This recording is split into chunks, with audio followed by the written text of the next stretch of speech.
Γαμώ το σπίτι σας, γαμώ!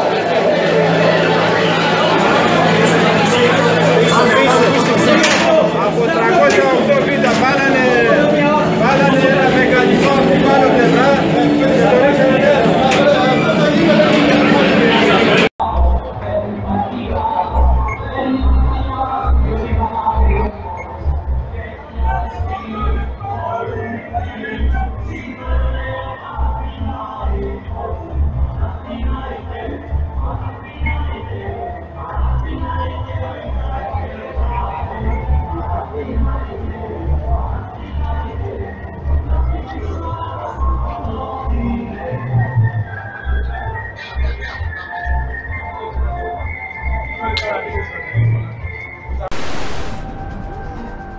Όλη η Ελλάδα είδε πως αλλοιώνεται ένα αποτέλεσμα.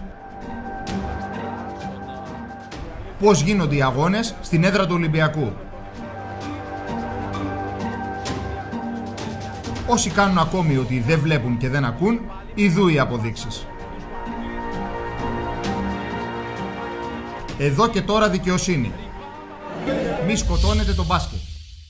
Συγχαρητήρια να δώσουμε στον Παναθηναϊκό για τη νίκη. Ήταν απόλυτα δίκαιη η νίκη και εύκολη. Εμείς δεν ήμασταν καθόλου συγκεντρωμένοι.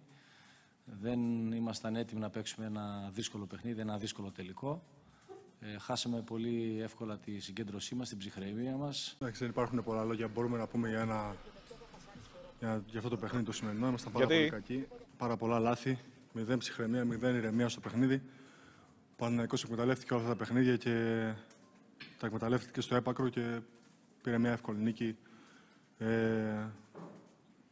Δεδομένου των συνθηκών του αγώνα, μιλάμε για ένα τελικό.